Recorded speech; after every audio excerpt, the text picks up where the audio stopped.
It's childcare. Do you support recent changes to the Kansas childcare laws? What legislation would you support to make childcare more affordable? And how would you expand access to safe, high-quality childcare statewide? This is something that is across the board, both parties. You know what I mean? Yeah. Care about. Well, I don't know a lot about the super detailed infrastructure, what it looks like for like the pre-K and stuff. I know what it looks like at the public school and what it looks like for pre-K. I know the number one complaint that, because I know some of the people that ask these questions, the number one complaint of this person was the lowering of the standards to be able to get licensed or whatever, right? Mm-hmm. But from what I understand, the hope is because they're going to have this office that after they're licensed, there's going to be able to have a little more oversight on what's going on. Because the problem with more lax licensing is they don't get visited like they're supposed to.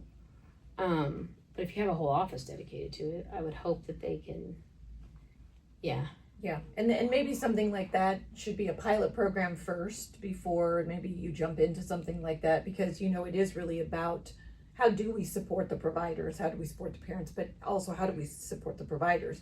And so maybe instead of lowering some of those safety things, I mean, my son went into a home daycare that was licensed, and she was phenomenal. She was a retired nurse.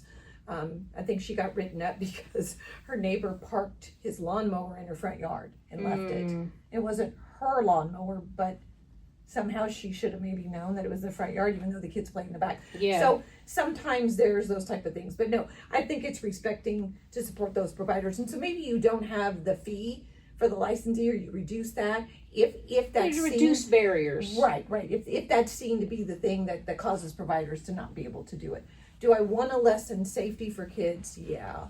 I'd have to read through those exact details as to what they kind of put to the side. I think it was just like they have to have less training, just kind of less qualifications. So not if 50 hours went to 30 or something. It makes sense to me to have less training, especially when you're talking about daycare workers, because they don't get paid very much. Right. So I got to do all this training for $9 an hour, $10 an hour. Yeah. So I mean, I don't know.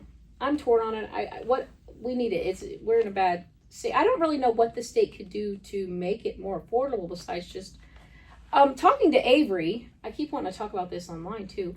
There are so many more people that can qualify for child care assistance from the state than they think. It's much higher than food stamps or any of the other things. And so if we got that money appropriated to those people, and then that's just like a knowledge thing, right? And then then it's like then you would be able to maybe build more, because then there would be a reason. It's kind of that supply and demand is gonna pick up, especially in your rural areas. Yeah.